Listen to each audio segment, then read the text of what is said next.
Hola amigos, en el vídeo de hoy vamos a dar respuesta a una pregunta que sin duda alguna ha despertado siempre la curiosidad o el interés intenso del ser humano a través de toda la historia, especialmente la persona devota, observante, religiosa, que no puede comprender por qué ocurren injusticias en el mundo a las personas que son buenas. Por tanto, la pregunta del por qué los malos prosperan mientras que el justo padece, o en otras palabras, ¿por qué parece ser que al malo, aquel que se dedica a hacer el mal, que no se interesa por Dios ni por el bien, por qué parece que le va bien a estas personas mientras que el justo tiene que sufrir? ¿Por qué sufren las personas buenas? ¿Por qué parece ser que le va mal a aquel que se esfuerza por servir a Dios, mientras que la persona malvada, rasha como se dice en hebreo, prospera y parece que le va bien? Y esta pregunta, que en toda religión estoy seguro que se ha planteado, y el ser humano pues se pregunta, y está en conexión con el sufrimiento que vemos en el mundo. Yo, para responder esta pregunta, tendría que hacer un cambio aquí. Porque la gente normalmente dice, bueno, ¿por qué los justos, por qué los buenos les pasan cosas malas y los malos les va bien? Bueno, tengo que decir que yo he visto también a muchísimos buenos que le va bien y a muchísimos malos que le va mal. Entonces, la pregunta de por qué los buenos le va mal no es correcta. Esa pregunta hay que reestructurarla y decir que no se puede generalizar. A muchos buenos le va bien y a muchos malos le va mal. Ahora hay buenos que le va mal y hay malos que le va bien. O sea que aquí hay mezclado. Pero no se puede generalizar de un solo lado. Ahora, aún así, ¿por qué parece ser que el siervo de Dios que se esfuerza le vienen problemas en la vida, dificultades, y vemos que los ricos son más ricos y los pobres son más pobres? Vuelvo a cambiar la pregunta y enfocar y decir, la persona debería, en vez de hacer esa pregunta, debería más bien preguntar, ¿por qué me va mal a mí cuando a tal persona que yo conozco en la vida o he visto, quien sea, a alguien más, parece que le va bien? Entonces hay que individualizar la pregunta, porque normalmente aquella persona que se pregunta esto es porque algo le está pasando en su vida. Está atravesando por una situación y dice, ¿por qué a mí, Dios mío? ¿Por qué me va mal? ¿Por qué me ocurre esta desgracia? ¿Por qué no tengo trabajo? ¿Por qué no tengo dinero? ¿Por qué me va mal en el matrimonio? ¿O por qué tal enfermedad? Etcétera, etcétera. Entonces, había que reestructurar la pregunta y decir, ¿por qué me va mal a mí?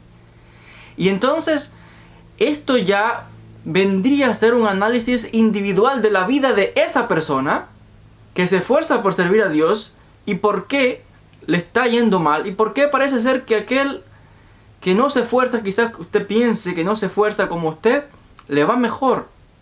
Entonces es un aspecto de introspección que la persona tiene que buscar y escudriñar en su vida qué ha hecho para que le hayan sobrevenido esas desgracias, esos problemas. Esto fue lo que le sucedió a Job. Recordemos en el texto del libro de Job. Job, que dice el relato, era un hombre justo y sin tacha, un siervo de Dios, temeroso de Dios, apartado del mal, dice el texto. ¿Y por qué le venían aquellas calamidades? ¿Por qué le venían aquellas desgracias? Si era tan justo como dice el texto. El asunto es que el ser humano viene a este mundo con su vida predeterminada. Y aquel que se esfuerza por hacer el bien y que dice, yo soy siervo de Dios, yo me esfuerzo por hacer la voluntad de Dios, la pregunta es, ¿se demuestra esto? ¿Cómo se puede probar si realmente es así? Aquel que dice ser por ejemplo, un atleta que puede entrenar muchísimo tiempo y el hombre es veloz, ágil, ejercicio aquí y allá, ¿cómo se puede probar si de verdad está alcanzando tal nivel como él parece ser que tiene? Que vaya a la competencia entonces, que compita con otros a ver si es verdad, si gana o no gana o en qué lugar queda. Por tanto hay que probarlo para ver si es verdad lo que dice. En el caso del siervo de Dios, dice el texto bíblico que Dios prueba a aquellos a quien ama. En el caso de Job Job se decía que era todo aquello. Bueno, se decía, vamos a ver si es verdad. Por tanto, el Satán, Dios le dio permiso para que fuese y pusiese a prueba a Job. El Satán fue el enviado por Dios para que lo pusiese a prueba. Y de ver si era verdad que él era justo como decía. Ahora, que nadie, por supuesto, nadie desea que le caigan encima las calamidades que le pasaron a Job. Muerte de familiares, seres queridos, sus hijos, perdió herencia, una enfermedad tremenda. Ya al final hasta la mujer en su contra. Y Job tampoco entendía nada. Incluso cuestionó a Dios, porque Job tiene una especie de diálogo con Dios y se queja de esto mismo. ¿Por qué? Y es precisamente como Dios le responde, que quién eres tú para cuestionar los designios del Creador, para comprender la mente divina. Y le pone una serie de detalles para que comprenda. Y vuelvo a enfatizar que encontramos que a veces la persona pues atraviesa dificultades, situaciones, pero que comprendamos que en la vida son pruebas que se nos presentan. Y hay que ver los obstáculos de la vida, cualquiera que sean, no como un obstáculo que nos impide y nos detiene. Ya sea, no sé, problemas económicos, de salud, lo que sea. No hay que ver eso como un impedimento que se nos presentó el problema y hasta ahí quedamos. No. Es la oportunidad para saltarnos el obstáculo, para demostrar de verdad la conexión que uno tiene con la divinidad, para crecer. El mal, dice la mística y enseñan los sabios, que ha sido diseñado dentro de este universo para que el ser humano pueda sobresaltar ese obstáculo, ese mal, esa dificultad y superarse y crecer. Porque de todos los golpes de la vida se aprende. De todos los golpes y dificultades de la vida se crece. A veces aquel que tiene una enfermedad, un problema, en la enfermedad es cuando se acerca más a Dios, cuando busca más a Dios, cuando se cuestiona el sentido de la existencia. Si estuviera libre y sin problema, quizás ni se acordase de Dios. Entonces los obstáculos son oportunidades más bien para acercarse a la divinidad. Como los mismos cristianos los tienen en sus textos. Creo que fue el apóstol Pablo que dijo, cuando soy débil, entonces soy poderoso. ¿Qué quiere decir? Cuando hay obstáculos, ahí es cuando tengo que demostrar de verdad si soy siervo de Dios o no.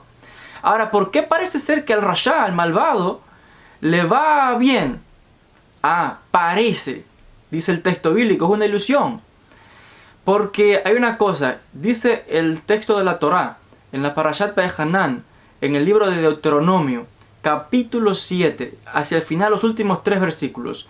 Creo que 7, 9 y 10. No sé, estoy citando aquí de una versión de la Torá en hebreo. No sé en las Biblias de los cristianos qué versículos serán, pero capítulo 7 de Deuteronomio hacia el final, hablando de los malvados. Si alguien malvado hace un acto bueno, porque aquí todo el mundo hace bien y mal, no hay nadie que sea justo, no. Todo ser humano viene con inclinación del bien y del mal. Y todo el mundo comete errores en un momento de su vida. Por tanto, incluso aquel que parece ser que está más del lado del mal que del bien, incluso esa persona en algún momento tiene que haber hecho alguna acción buena, aunque uno no la pueda ver. Pero tiene que haberla hecho. Y Dios no le gusta deberle nada a nadie. Y cada persona lo recompensa de acuerdo a sus actos. Y dice el texto de Deuteronomio capítulo 7 al final, que al malvado, que por su acción mala no va a heredar la vida en el mundo venidero, a ese dice que él le paga en este mundo. Y por eso parece ser que a veces que ve gente que tiene riqueza y que prosperidad y abundancia, alguna acción buena habrán hecho, dice el texto, que Dios le paga en este mundo, le paga en su cara, dice, porque no le gusta deberle nada a nadie, pero la vida en el otro mundo no la va a heredar. Por eso es que a veces el malvado parece que prospera, porque algo ha hecho, se le ha recompensado, ahí tienes, hiciste una acción buena, vale, ahí tienes tu pago. Pero hasta ahí, es una ilusión, porque en la otra vida tal vez no la herede la otra vida. Ahora, hay gente también que hace el mal y se arrepiente después. Y hay gente que parece que hace el bien todo el tiempo y también le va bien, y puede ser que también que le vaya mal. Por lo tanto, son casos individuales de cada persona. Así que cuidado con generalizar, porque nosotros no somos Dios para juzgar a nadie, quién es bueno ni quién es malo. Todo ser humano, aún hasta aquel que se vea el más santo de los santos, todo ser humano nace con 2 tendencias, una buena hacia el bien y una hacia el mal, y en algún momento de su vida se equivoca, comete errores, comete pecados. No hay, dice el texto bíblico, no hay ni uno justo que no cometa error. Por tanto, en cuanto a esto de por qué sufre el bueno, por qué el malo le va bien, estamos viendo aquí cuál es el contexto en general. Aparte, encontramos incluso que tampoco es malo que uno cuestione esto y que cuestione a Dios y que cuestione su vida. Encontramos ejemplos no solamente en el caso de Job, tenemos también el caso de Baruch, el secretario del profeta Jeremías, que también en algún momento parece que andaba como desviándose y empezó a buscar estas riquezas y engrandecimiento y fama porque vio que a la otra gente le iba bien. Y él, que era el siervo del profeta Jeremías, qué siervo más sufrido que Jeremías, que lo lanzaron hasta un pozo. Tenemos el caso también del salmista Asaf, que dice el salmista Asaf, le reclamó a Dios y le dijo: ¿hasta cuándo? ¿Qué es esto? ¿Por qué tengo que yo padecer y mira al malvado cómo le va bien? Y Dios le dijo: cuidado, no te estés confundiendo, tú no sabes cómo yo manejo el universo. Y le hizo entender que se enfocase en su vida, en su servicio a Dios. Como dice, entré al santo templo de Dios y allí encontró pues respuesta a su alma. Por tanto, es un trabajo de introspección personal. Y en vez de decir y generalizar la pregunta, ¿por qué sufre el bueno? ¿Y por qué no? ¿Por qué me va mal a mí? ¿Qué estoy haciendo mal yo? ¿Y qué puedo hacer para cambiar y para mejorar para que me vaya bien? Dicen los sabios que aquel que quiere recibir algo tiene que tener un mérito. La gente quiere bendición y abundancia y cosas buenas. Ahora la pregunta, ¿tiene mérito la persona para recibir cosas? ¿O es que espera que Dios le dé así como así? No. La persona tiene que esforzarse. No es fácil dominar la mala inclinación y extraer la mala tendencia. Hay que trabajar constantemente y es un trabajo no de un día, no de dos, de que ya hoy leí la Biblia, le oré a Dios, ¡boom!, me salvé. Eso no existe. La persona es un trabajo constante desde que nace hasta que muere, de rectificación total. Y muchas veces, explican los cabalistas, el alma tiene que regresar en Gilgulim, reencarnación, para poder corregir aspectos que le faltaron. Hay gente que no sé, en esta vida pueden ser muy generosas, muy bondadosas, hacen el bien. Pero puede ser que el tío tenga un carácter, se ingenie y se violento y qué sé yo. Bueno, tiene acciones, cualidades buenas y tiene que trabajar también en su genio, en su mal carácter. Entonces, si en una vida pues hizo acciones de bien, será recompensado, pero probablemente tenga que regresar en otra ocasión, señalan los cabalistas, para rectificar también esto. Y así es un proceso de, digamos que perfeccionamiento, hasta que alcance el nivel más elevado. Porque es en este mundo, no después que la persona dejó este mundo y ya su alma salió y, como dicen, después de la muerte física en esta vida. No, la rectificación se logra aquí. Esto lo dice el texto claramente del Eclesiastés. Después que la persona, el alma ha salido y regresó a su creador, dice, allí ya no hay más trabajo, ni pensamiento, ni formación, ni más nada, porque el trabajo era aquí. Ya no se puede cambiar nada. Lo que la persona tiene que ser la rectificación en este mundo. Por tanto, también encontramos que voy a enfatizar, hay que tener un enfoque de qué es el mal, para comprender entonces la situación que observamos en el mundo, para comprender cómo está diseñado el universo. El mal ha sido establecido también por Dios como medio de conocimiento, crecimiento, porque del mal, hasta del mal se aprende. Del sufrimiento se aprende, de las desgracias, de los problemas, de los embates, y todo es para bien, para crecer. Ahora, no es fácil ni sencillo, porque alguien que está sufriendo un problema, una dificultad, como vemos hoy mismo en el mundo, las dificultades con el coronavirus y demás, no es nada de qué alegrarse. La gente que sufre, por supuesto, y muere, pero a veces el ser humano lamentablemente tiene que aprender por las malas. Dicen los sabios, uno aprende por dos caminos, el camino del amor y el camino del temor. El camino del amor, donde todo le va muy bien y que lo consiente y que como que Dios le da todo, la gente a veces no aprecia esto. Y hay veces entonces que tiene que aprender por el camino del temor, y por ahí se aprende más rápido y se llega más rápido a la divinidad.